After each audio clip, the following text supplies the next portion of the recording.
NDTV India के इस खास शो देश प्रदेश में आपका स्वागत है। मैं हूं शारिक खान। एनडीटीवी की खबर का बड़ा असर हुआ है। बुधवार को हमने दिखाया था कि कैसे कॉन्ट्रैक्ट खेती के नाम पर किसानों को पन्ने भर का कागज थमाया गया, कैसे उसमें ना कोई सील है और ना ही हस्ताक्षर। लेकिन अब यह बदल जाएगा। खुद मुख्यमंत्री ने ऐलान किया कि ना सिर्फ कॉन्ट्रैक्ट फार्मिंग को लेकर सभी 313 ब्लॉक में प्रशिक्षण शिविर लगाए जाएंगे, बल्कि अब राज्य में अब अगर कोई कॉन्ट्रैक्ट फार्मिंग करेगा तो मतलब खरीदने का समझौता करेगा। फसल बीते समय आपको बता दें कि एक खास फॉर्मेट में ही हो रहा था। यह सारी खबर मध्य प्रदेश की है। आइए उस पर एक विस्तृत रिपोर्ट देखते हैं।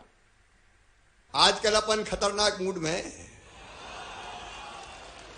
गड़बड़ करने वालों को छोड़ेंगे फोड़ेंगे नहीं, फार्म में है मामा।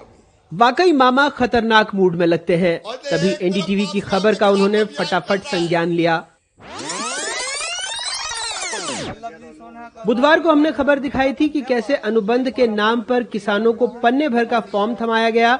न ढंग से शर्तें लिखी गई, न कंपनी का सील था, न किसी के हस्ताक्षर।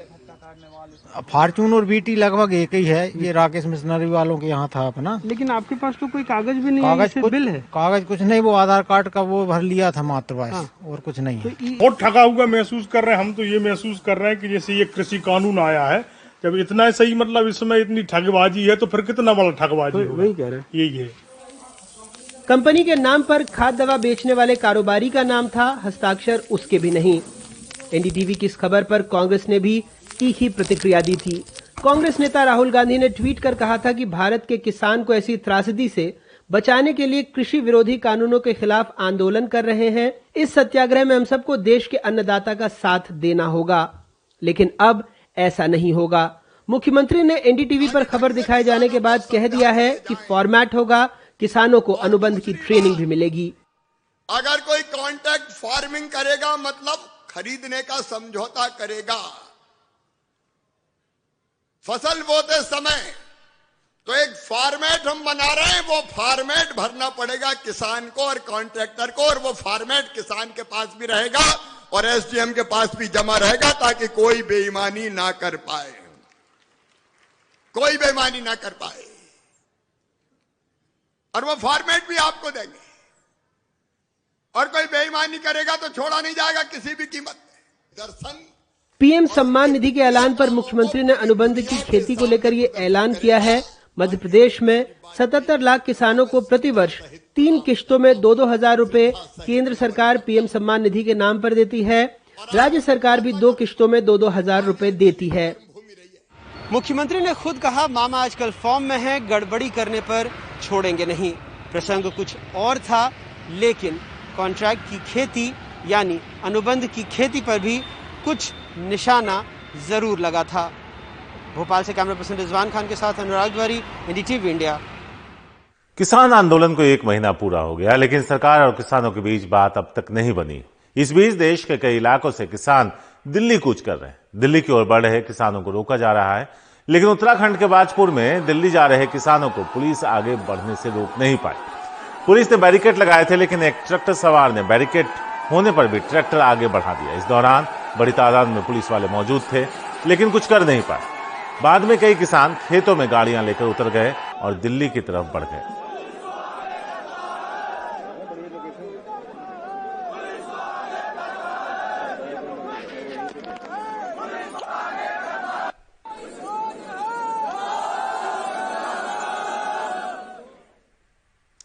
विरोध बढ़ता जा रहा है, नाराजगी बढ़ती जा रही है। हरियाणा के मुख्यमंत्री को भी अपने काफिले के साथ लौटना पड़ा था। अब नया मामला है जहां बीजेपी के नेता को भागना पड़ा। पंजाब के भटिंडा में बीजेपी की रैली में जमकर फूटा किसानों का गुस्सा। गुस्साए किसान ने रैली में पहुंचकर हंगामा किया, टेंट और कुर्सियां भी तोड़ दी। पुलिस ने दोनों पक्षों को समझाने की कोशिश की, लेकिन किसान आपको बता दें कि गेट तोड़ते हुए बीजेपी की रैली में घुस गए और हंगामा किया। वहां पर एक कार्यक्रम चल रहा था जिसका विरोध हुआ।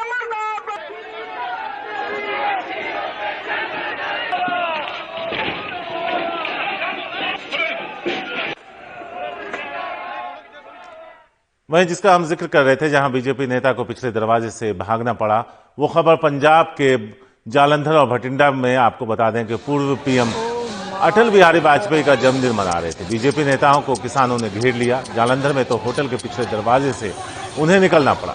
हरियाणा में भी नेताओं को विरोध का सामना करना पड़ रहा है। वहां तो खुद मुख्यमंत्री को विरोध का सामना करना पड़ा। उसके बाद किसानों पर केस भी दर्ज हुआ है। वो काफिले के साथ पहुंचे थे, लेकिन उल्टे पैर लौटना पड़ा था उन्हें। ये वो तस्वीरें हैं जहां बीजेपी का नेता पिछले दरवाजे से वहां से निकलने में कामयाब रहा।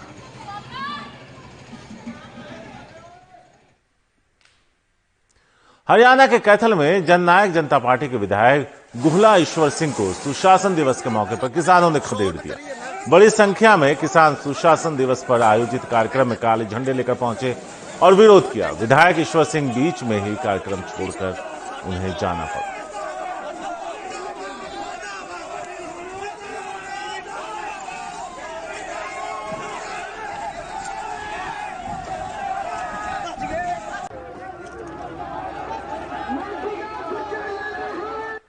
झांसी में गांव बचाओ किसान बचाओ पदयात्रा रोकने के लिए कांग्रेस नेताओं की गिरफ्तारी के विरोध में उतरी यूथ कांग्रेस।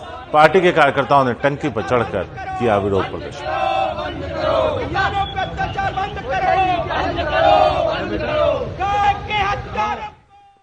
यूपी में कानून व्यवस्था चरमराई हुई है। अपराधियों के हौसले बुलंद हैं, अपराध चरम पर है, लेकिन पुलिस फर्जी लव जिहाद के मामले में युवाओं को गिरफ्तार कर रही है। ताजा मामला बिजनौर से है, जहां एक बर्थडे पार्टी से लौट रही एक हिंदू लड़की के मुस्लिम साथी को भीड़ ने पीटा। फिर पुलिस ने 18 साल के लड़के को लव जिहाद केस में जेल में भेज दिया। पुलिस ने उस पर लड़की को अगवा कर जबरदस्ती धर्म परिवर्तन करने को मजबूर करने का केस दर्ज किया, जबकि लड़की का कहना है कि ना तो लड़के ने शादी करने को कहा और ना ही धर्म बदलने को। गांव के प्रधान का कहना है कि पुलिस ने जबरदस्ती केस दर्ज किया। ये एक पितृसत्तात्मक समाज की हिंसक मॉरल पुलिसिंग है। न लड़की को जानते हैं न लड़के को, लेकिन उन्हें साथ देख इनका खून इतना खौला कि 18 साल के बच्चे को पीट पीट कर बेहाल कर दिया। उसकी साथी लड़की कहती है कि वो एक बर्थडे से लौट रही थी, तभी ये हुआ। कुछ नहीं, बस बर्थडे पार्टी से यही 11:30 बजे 12 बजे करीब हम घर को गए, तो बस कुछ लोगों ने चोर समझ के पकड़ा। और उसके बाद पुलिस को बुलाया, उन्होंने मारा। मजदूर वालों ने बहुत है कि कहाँ से आया चोरी करते हो, क्या चोरी कम करने के लिए, तो यही मामला था। लड़की कहने भी लगी कि मैं तो ऐसा नहीं हूँ, मैं तो अपने बर्थडे पार्टी में इतनी लड़की आनी चाहिए, लेकिन उसकी बात किसी ने नहीं मानी। गांव के प्रधान विनोद सैनी, जो वकील भी हैं, कहते हैं कि पुलिस ने लड़की से गांव पता कर उन्हें फोन कर घटना की जानकारी दी। प्रधान लड़की के पिता को लेकर थाने गए और लिख कर दिया कि उन्हें कोई कानूनी कार्रवाई नहीं करनी। इस पे पुलिस ने लड़की उन्हें सौंप दी, लेकिन बाद में लव जिहाद का केस बना दिया। ये बाद में फिर जब लड़की घर आ गई तो फिर कोतवाल का फोन आ रहा है, लड़की को लेके आओ। मैंने क्यों, लड़की अब तो नहीं लाएंगे भाई, हम चीज पे बयान कराने हैं, 164 के महीने में बयान को कराने हैं, कोर्ट में चले जाते। नहीं, वहाँ एसपी का फोन आया है, इसमें वो लव जिहाद लिखा जाएगा। वो तो लड़का मुस्लिम है और अपना नाम दोनों बताता, धर्म परिवर्तन करके इससे शादी करना चाहता है, पर उसमें लव जिहाद का मामला बना दिया। ऐसा कोई मामला था। लड़की कहती है कि लड़के ने ना तो उसे शादी करने कहा था और ना ही धर्म परिवर्तन करने। अच्छा, ये जो कह रहे कि तुम्हारा धर्म परिवर्तन करा रहा था वो लड़का, ये क्या बात है? झूठा बात है। ऐसी कोई बात थी नहीं। लेकिन पुलिस मानती है कि लड़के ने लड़की को अगवा कर लिया था। वो उसका जबरदस्ती धर्म परिवर्तन कर शादी करना चाहता था। दलित लड़की से ये करने पे नए कानून में 10 साल की सजा है। लिहाजा पुलिस ने इन आरोपों में 18 साल के लड़के को जेल भेज दिया।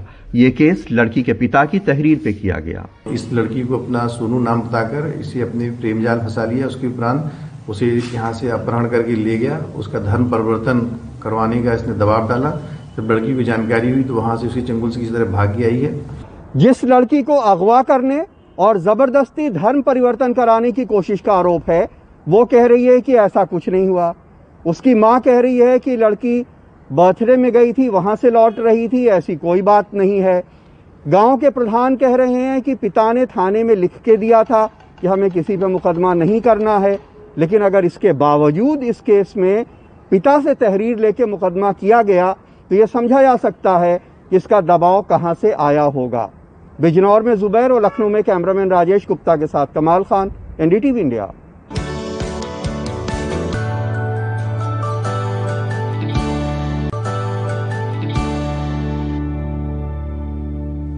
कर्नाटक में लॉकडाउन के दौरान तकरीबन 2100 शादियों की इजाजत प्रशासन से ली गई, लेकिन जांच में पता चला कि इनमें से 188 शादियां ऐसी हुई जिनमें लड़की नाबालिग थी, यानी 18 साल से कम। प्रशासन ने इनकी तलाश शुरू कर दी है और माता पिता के खिलाफ एफआईआर दर्ज किया गया।